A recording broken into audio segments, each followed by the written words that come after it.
삼성전자에게 특별 우대 혜택까지 주며 높은 대우를 해주고 있는 인도가 한국의 매력에 제대로 빠졌다고 해서 화제가 되고 있습니다. 최근 사우스 차이나 모닝포스트에서는 한국의 매력에 빠져버린 인도의 상황에 대해 집중 조명했는데요. 그 중에서도 첸나이는 1997년 현대자동차가 첫 번째 공장을 오픈한 이후 계속 성장해온 인도에서 가장 큰 한국인 커뮤니티를 가지고 있습니다. 무역과 상업 이후 한국 음식과 문화가 생겨났고 현지인들은 한국 음악과 드라마, 한식에 대한 애정을 키워왔습니다. 오늘날 타밀나두는 500개 이상의 한국 기업의 본거지로 인도에서 가장 큰 한국 허브 중 하나이며 첸나이는 5,000명 이상의 한국인이 거주하는 인도에서 가장 큰 한인 커뮤니티를 보유하고 있습니다. 제조업의 중심지인 스리페 룸브드루에는 한식당과 식료품점, 한글 간판이 있는 미니 코리아타운이 있습니다. 첸나이는 한국 문화를 흡수하고 사랑하는 법을 배웠습니다. 특히 한류 문화는 젊은 세대에게 인기가 있으며 도시 전역에 팬클럽이 생겨나고 있습니다. 이 같은 인도의 한국 사랑은 국가 정책만 봐도 알 수 있습니다. 바로 지난 8월 인도 교육과정에 한국어가 제2외국어로 뽑힌 것입니다. 인도 정부가 발표한 새 교육 정책의 내용을 보면 한국어는 태국어, 포르투갈어 등과 함께 제2외국어 권장 과목 명단에 신규 편입되었습니다. 이전에도 인도의 15개 학교에서 한국어 시범 수업이 실시되고는 있었지만 정식 과목으로 채택된 건 이번이 처음입니다. 한국어를 선택하는 학생들이 많아지면 이 학생들이 대학에 진학할 무렵에는 한국어가 인도 수학능력시험 과목에 포함될 수 있을 것으로 보입니다. 이를 위해 주인도 한국대사관과 한국문화원은 한국어 교원, 양성과정을 운영해 인도인 한국어 교사를 인도 각급 학교에 파견하기도 했습니다. 대한민국은 학구열 하나만큼은 세계 최고의 국가입니다. 특히나 배우겠다는 사람들에게 가르침을 아끼지 않는 것으로 유명한데요. 인도에 이 같은 한국어 배우기 열풍에 기세를 몰아 협력을 이어가고 있습니다. 코로나19로 온오프라인 교육 경계가 사라지면서 특히나 주목받고 있는 교육기관이 있는데요. 해외에서 방탄소년단 대학으로 널리 알려진 글로벌 사이버 대학교입니다. 이 학교는 인도 힌두스탄 공과대학과 대학 간 국제 교류를 위한 MOU를 체결했습니다. 글로벌 사이버대는 세계 유일의 뇌교육 4년제 학위과정을 운영하고 있고 독창적이고 차별화된 학부 커리큘럼을 자랑하는 실용학문 중점 원격대학으로 특히 K-팝을 세계 정점에 우뚝 세우고 있는 방탄소년단의 모교이자 가장 많은 K-팝 아티스트들이 다니는 한류 선도대학으로 해외에서 BTS 유니버시티로도 알려져 있습니다. 글로벌 사이버대학교는 인도 힌두스탄 공과대학과 MOU를 체결해 내년 1학기부터 재학생들이 K-명상 원격 과목을 수강하게 됐다고 밝혔습니다. 이번에 계약을 체결한 힌두스탄 공과대학은 인도 동남부 첸나이에 위치한 사립공과대학으로 국가평가인증위원회 A등급 교수당 논문 편수도 인도 1위에 랭크될 만큼 인도 대표적인 공과대학 중 하나입니다. 국제화의 중심을 두고 해외 대학들과의 교환학생, 국제 공동연구 및 프로젝트를 활발히 진행하고 있으며 학생 수는 7,000명입니다. 이번 두 대학 간의 협약은 2018년 문재인 대통령의 인도 방문, 지난해 나렌드라 모디 인도 총리의 한국 방문 등 한국과 인도 관계 격상 분위기와 코로나19라는 지구촌 위기 속에서 이루어졌다는 점에서 의미가 더하는데요. 힌두스탄 공과대학 측은 인도 청년들이 K-팝 등 한국 문화에 관심이 많은 만큼 이번 협약을 통해 양 대학의 국제 교류 증진을 기대한다고 밝혔습니다. 자신이 좋아하는 K-팝 스타, 그것도 방탄소년단의 대학과 협약을 했다는 소식이 이어지자 인도 학생들은 열광하고 있는데요. 그도 그럴 것이 인도에서 방탄소년단의 입지는 절대적입니다. 실제로 인도에서는 BTS의 인도 방문을 위해 인도 젊은이들 사이에서 스트리밍 운동이 펼쳐지기도 했습니다. 스포티파이 차트에서 상위권으로 BTS를 계속 유지하기 위한 운동이었습니다. 이 같은 인도 팬들의 노력에 힘입어 최근 BTS는 인도 TV와 첫 인터뷰를 하고 현지 팬과 직접 만나고 싶다는 소감을 전했습니다. 인도 NDTV는 최근 세계적인 독점이라며 BTS와의 화상 인터뷰를 공개했는데요. BTS의 인터뷰를 6차례 내보내며 총 10분 분량의 인터뷰를 모두 방송했습니다. BTS는 인터뷰에서 나마스테, 우리는 BTS입니다. 우리 음악을 들어주고 이야기에 공감해 주셔서 감사합니다. 언어와 국경을 초월해 음악을 매개로 진심이 통한 것 같아요. 언어를 모름에도 음악을 듣고 즐겨주셔서 감사합니다. 이 상황만 종식되면 인도에 가서 팬들과의 만남을 갖고 싶어요. 인도의 팬들에게 직접 우리 음악과 퍼포먼스를 보여주고 싶습니다.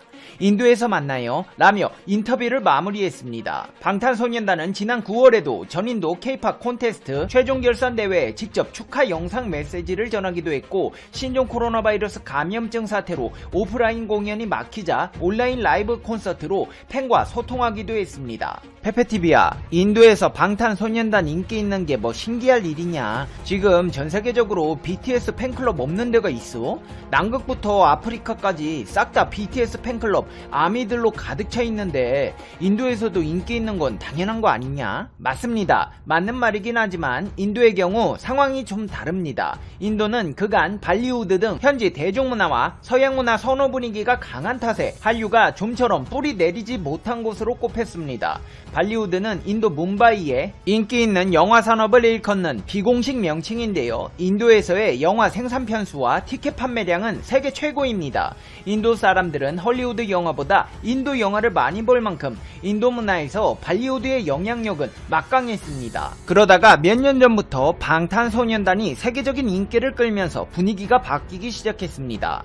이후 K-POP 팬들이 눈에 띄게 늘기 시작했고, 최근에는 다른 K-POP 그룹이나 드라마 등에 대한 관심도 크게 높아졌습니다. 여기에 더해 코로나19 사태는 인도의 한류 열기에 기름을 붓는 계기가 되었는데요. 외출이 자유롭지 못하게 된 인도 방콕 쪽들이 한국 엔터테인먼트에 새롭게 눈을 뜬 것입니다. 코트라 뉴델리 무역관에 의하면 팬클럽에 가입하는 등 적극적으로 활동하는 열혈 한류 팬의 수만 해도 최소 27만 명 이상으로 늘었습니다. 최근 인도의 경제신문 민트에서는 한국 콘텐츠는 마니푸르, 미조람 등 동북부 지역에서 처음 선보였는데 코로나19 봉쇄 이후 인도 전역에서 소비되고 있다는 보도를 냈습니다. 실제로 글로벌 실시간 동영상 서비스 넷플릭스에서는 킹덤, 사랑의 불시착 등 한국 드라마들이 탑10에 진입하기도 했으며, 최근에는 인도 DCTV가 한국 드라마 채널 코리아 드라마 액티브를 선보이기 시작했습니다. 인도 18개 도시를 돌며 열린 온라인 K-POP 경연대회도 큰 인기를 끌고 있고, K-POP 한류 이야기 동영상 경연대회까지 포함한 전체 온라인 조회수는 150만 건을 넘어섰습니다. 2013년 주 인도 한국문화원에서 처음 개최된 K-POP 콘테스트는 37명이 참가했으나 인도 내 한류가 성장하면서 매년 개최되는 정례화 행사로 자리매김하게 됐으며, 2019년에는 15개 주에서 3,475명이 참가해 개최 초기 대비 약 100배 정도 확대되기도 했습니다. 인도의 청소년들은 각종 범죄와 비행에 노출되어 있습니다. 현지 일간지 더 타임즈 오브 인디아에 따르면 인도 도시 지역에 거주하는 17세 이하의 10대 중 약 60%가 술을 마시고, 심지어 11살 때부터 술에 손을 대기 시작한 아이들이 있다고 보도했습니다. 매체에서는 이들 중 20%가 정기적으로 술을 마시는 음주가라면서 11살 때부터 12살 때 처음으로 술을 입에 대본 어린이들도 있지만, 대다수는 14살에서 15살 때 마시기 시작했으며 17살, 18살이 되면 음주가 생활습관이 되고 20대 초가 되면 알코올 중독자가 된다고 전했습니다. 아이들이 독한 술을 마시는 것을 좋아하는데, 여자아이들은 독립성을 과시하기 위해, 남자아이들은 자신이 진짜 남자라는 것을 과시하기 위해 마시고 있고, 이는 성인이 될 때까지 습관으로 이어져 포금하는 버릇을 갖게 된다는 분석을 내놨습니다. 게다가 인도는 21세기 접어들어 경제발전을 이루기 시작했지만 절대적 빈곤 문제로 인해 생활이 어려운 국민들이 여전히 압도적으로 많습니다. 인도 내에는 카스트 제도의 영향이 아직 남아있어서 부모들은 자녀 교육을 통해서 자신들의 보이지 않는 신분이 상승하길 염원합니다. 좋은 성적으로 명문 공과대학을 졸업해야 미래 성공이 보장된다고 생각하는 사람들이 많은데, 이를 위해 부모들은 자녀 한 명의 교육에 전폭적인 지지와 지원을 아끼지 않습니다. 하지만 학생들은 부모의 넘치는 기대감에 압박을 느낍니다. 결국 부모의 기대를 충족시킬 수 없어 죄송하다고 판단한 학생은 성적으로밖에 인정받을 수 없어 괴롭다는 내용의 유서를 남긴 채 극단적인 선택을 하는 일이 많습니다. 세계보건기구의 자료에 따르면 인도 청소년이 극단적 선택을 하는 경우는 10만 명당 35.5명으로 세계에서 가장 높은 수치를 기록합니다. 이 같은 위험한 환경에 노출된 인도 청소년들에게 K-POP은 꿈과 희망을 심어주고 있습니다. 특히나 방탄소년단의 가사는 불우한 또한 인도 청소년들에게 한 줄기 빛으로 다가오고 있습니다. 어둠 속에선 우리면 충분해. 덧없는 거짓 속에서 우리가 함께면 끝이 없는 미로조차 낙원이야. 날고 싶어도 내겐 날개가 없지.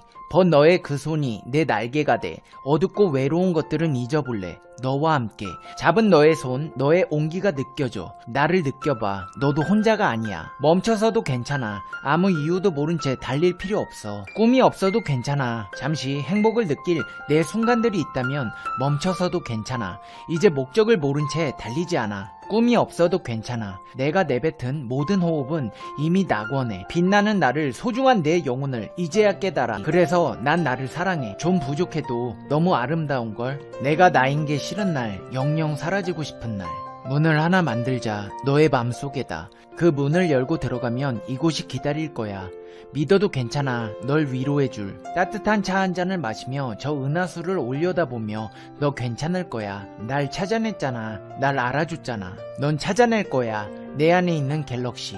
이 문장들은 BTS의 노래 가사입니다. 인도 청소년들은 신분 상승을 기대하는 부모들의 심리에 기인한 치열한 입시 경쟁은 물론이거니와 각종 범죄, 음주, 흡연 등으로 불우한 환경에 노출되어 있습니다. 청소년기는 아동기에서 청년기, 성년기로 옮겨가는 과도기로 사춘기 특징으로 여러가지 발달 특성을 보이며 인간 발달 과정의 특징적인 한 시기로 분류되는 시점입니다. 이러한 현상은 청소년들에게 생애 전체의 이행의 시기, 즉 불안정과 혼돈의 시간이 증가한다는 것을 의미합니다. 심리적 불안 및 혼란은 물론 사회 적응에 더 많은 시간과 노력을 요구받고 있습니다. 이 같은 시기 인도 청소년들에게 BTS의 음악은 단지 듣고 즐기는 것을 넘어 절망적인 현실을 벗어나 한 줄기 빛으로 다가와 예민한 감수성을 올바르고 건전하고 희망차고 발전적인 방향으로 이끌어주고 있습니다. 이제 페페TV의 결론입니다. Conclusion. 페페TV. 안녕하세요. 상식이 도입되는 지식스쿨 최 기자입니다. 같은 디자인과 색상을 가진 수백 대의 차량들이 줄지어 주차되어 있는 이 모습, 대체 어떤 상황처럼 보이시나요? 수출되길 기다리는 것 같아 보이지만 안타깝게도 이 차들은 비바람을 맞으며 수개월째 방치되고 있는 상태라고 합니다. 이 차들은 일본 도요타 자동차의 수소연료 전지차 미라이입니다. 도로 위를 달리고 있어야 할 친환경 수소차들이 어쩌다 이렇게 방치되고 있는 건지 저 최 기자와 한번 알아보도록 하겠습니다. 영상 시작 전 좋아요와 구독 부탁드립니다. 도요타 자동차는 도쿄올림픽의 공식 후원사로 이번 올림픽을 통해 자사의 수소연료 전지차와 전기차와 같은 친환경차의 홍보를 위해 대대적인 준비 작업을 진행해 왔습니다. 도요타는 주행 중 이산화탄소를 전혀 배출하지 않는 차량인 수소연료 전지차 500대와 전기차 850대, 1350대를 포함해 총 3700대의 차량을 제공함으로써 역대 최대 규모의 친환경 차량을 선보인다는 계획이었죠. 그중 도쿄올림픽, 패럴림픽 엠블럼이 코팅된 수소연료 전지차 미라이는 대회 관계자의 각 장소 간 이동 등에 사용될 예정이었지만 도쿄올림픽이 연기되면서 무용지물이 된 상황입니다. 결국 500대가량의 미라이는 처분할 곳을 찾지 못해 도요타 본사 인근 주차장에 더러운 상태로 방치됐던 것입니다. 도요타 측은 현재 방치된 차량들에 대해 곧 출고될 예정인 차량들이라며 일시적으로 보관하고 있었다고 밝혔지만 언제, 어디로 처분할지에 대해서는 대답하지 않고 있죠. 그래도 방치만 됐을 뿐 사실상 문제없는 차량들인데 연기된 올림픽 날짜에 맞춰 다시 투입시키면 되지 않을까 싶지만 그것마저 어려운 상황이 돼버렸습니다. 문제의 수소연료 전지차 미라이는 1세대 모델인데 올 연말 신형 모델이 출시될 예정이죠. 때문에 구형 모델이 되어버린 미라이 1세대로는 다음 올림픽에 투입되기 어려워진 상황이 된 겁니다. 이 소식을 접한 한일 네티즌들은 차라리 팔아라. 수개월을 비바람 다 맞으면서 방치돼 있고 심지어 올림픽 로고도 박혀 있는데 누가 사냐. 중고차 팝니다. 탄 적 없음 등의 반응을 보이며 현재의 대처에 대해 비난하고 있습니다. 도요타는 이번 도쿄올림픽이 예상치 못하게 연기되면서 이런 곤욕을 겪고 있지만 분명 올림픽을 통한 차량 홍보는 아주 좋은 마케팅입니다. 그리고 이 같은 전략은 우리 한국이 2018년 평창 동계올림픽, 패럴림픽을 통해 이뤄냈죠. 당시 현대자동차는 미래형 자동차를 투입해 차량 부분 지원과 마케팅을 펼쳤는데요. 자율주행 기술을 갖춘 수소연료 전지차 5대를 평창 경기장 주변 구간을 왕복하는 자율주행 체험 차량으로 활용했고 수소 연료 전지차 50대를 투입해 평창, 강릉 내 주요 거점에서 체험 프로그램을 진행했습니다. 또 선수단과 관람객을 실어 나르는 무공해 친환경 셔틀버스도 마련됐죠. 다양한 지원과 시승으로 선수단, 올림픽 관계자, 관람객 등 모두가 제약 없이 체험할 수 있도록 한 데에 이어 대회 기간 동안 수소연료 전지차의 원리를 감각적으로 체험할 수 있는 홍보관도 오픈해 좋은 반응을 끌어냈습니다. 이 같은 마케팅은 대한민국의 미래차 경쟁력을 널리 알리는 데 큰 도움이 됐는데 아마 도요타에게 바라던 게 바로 이런 그림이 아니었을까요? 하지만 애석하게도 코로나가 장기화되면서 도쿄올림픽의 개최 여부는 불투명해졌습니다. 때문에 도요타는 다음 올림픽에 신모델을 투입할지 무엇보다 방치되고 있는 수백 대의 1세대 모델들을 어떻게 처분할지 골머리를 썩이고 있을 겁니다. 이번 도요타의 신모델은 미국에서 판매를 시작한다고 합니다. 6년 만에 나온 신형 미라이는 뒷바퀴 굴림 기반의 새 플랫폼을 써 더 길어지고 낮고 넓어졌습니다. 또 1회 충전 시 주행거리는 640km 수준에 완전 충전에 걸리는 시간은 5분 남짓이라고 하는데요. 이에 업계의 시선은 자연스레 현대자동차의 넥소에게 향하고 있습니다. 1회 충전 시 609km를 달리고 완전 충전에 5분 정도 걸리는 만큼 비슷한 사양으로 직접적인 경쟁 상대가 되기 때문이죠.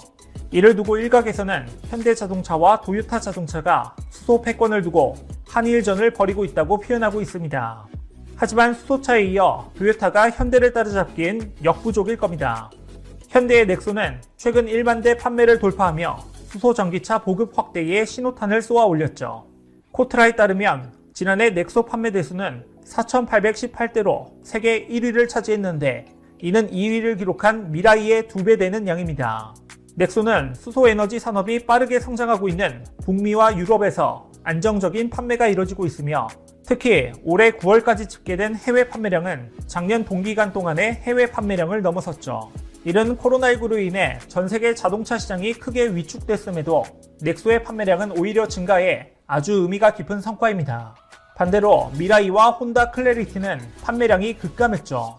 이번 판매량 차이는 차세대 친환경 파워트레인으로 주목받는 넥소의 연료 전지 시스템과 현대차의 첨단 편의, 안전 사양, 그리고 뛰어난 SUV 활용도 등이 긍정적인 요소로 작용한 것으로 보입니다. 그렇다고 현대가 승용 수소 전기차에만 강한 것이 아닙니다. 승용차부터 상용차에 이르기까지 현대는 수소 전기차 기술 개발을 성공적으로 이끌었다는 평가를 받고 있는데요. 지난 4월 엑시언트 수소 전기 트럭을 개발해 세계 최초로 수소 전기 대형 트럭 양산 체계를 구축했으며 11월까지 총 40대의 수소 전기 트럭을 수출했습니다. 엑시언트 수소 전기 트럭은 1회 충전으로 약 400km를 주행할 수 있는 친환경 트럭으로 스위스에서 각종 물류 사업에 활용될 계획입니다. 또 7월에 양산을 시작한 일렉시티 수소 전기 버스는 중동 시장 첫 진출 소식을 알렸죠. 현대는 여기에 그치지 않고 수소 전기차 중장기 로드맵인 FCEV 비전 2030도 추진하고 있습니다. 오는 2030년까지 국내에선 연 50만 대 규모의 수소 전기차 생산 체계를 구축하고 연료 전지 시스템 생산 능력을 70만 기 규모로 확대하기 위해 7조 6천억 원을 투자할 방침입니다. 수소는 민주적인 에너지다. 못 사는 나라도 자동차를 굴려야 한다. 정몽구 현대자동차그룹 명예회장은 1998년 친환경 에너지로서 수소의 가치를 일찌감치 내다보고 수소 전기차 개발에 착수했습니다. 그리고 그 도전은 22년 만에 아들인 정의선 회장 때에 이르러 본격적으로 결실을 맺고 있습니다. 현대차는 수소 연료전지 시스템을 수출하면서 비자동차 부분에까지 진출하고 있죠. 지난 9월 스위스의 수소 저장 기술 업체인 GRG 테크놀로지스와 유럽의 에너지 솔루션 스타트업에 수소 연료 전지 시스템을 수출했습니다. 현대차가 수출한 수소 연료 전지 시스템은 넥소에 탑재되는 95kW급 연료 전지 시스템으로 이를 수입하는 GRG와 에너지 솔루션 스타트업이 해당 연료 전지 시스템을 활용해 비상 전력 공급용 및 친환경 이동형 발전기를 제작할 예정입니다. 이 같은 수출은 지난 7월 EU 집행위원회에 수소 경제 전략이 발표된 직후 이뤄진 수소 연료 전지 시스템의 첫 해외 판매라는 점에서 친환경 선진 시장인 유럽에게 한국의 우수한 기술력을 알릴 수 있는 좋은 기회가 될 것으로 기대가 되고 있습니다. 환경을 생각하는 한국 기업의 노력과 기술이 있기에 한국은 수소 경제에 있어 그 입지를 단단히 세우고 있습니다. 특히 해외에서도 이 같은 한국 기업의 수소 경제를 위한 행보를 극찬하며 관심을 집중하고 있는데요. 자랑스러운 한국 기업이 앞으로의 4차 산업 시대에서 절대 강자가 되어 전 세계의 선두가 되길 바라며 그 노력을 응원하겠습니다. 이와 관련된 여러분의 다양한 의견 댓글로 남겨주시면 감사하겠습니다. 혹시 주식 하시나요? 우리의 주식이 밥 먹듯 올라 지금 다운하면 현금처럼 쓸 수 있는 10만원을 드립니다. 투자 성향에 맞춰 추천되는 마스터 종목, 종목이 급등하지 않을 땐 100% 환불, 무료로 내일의 급등 종목 한 개만 열람해보세요. 밥 먹듯이 오르는 주식 일식 어플 올라 지금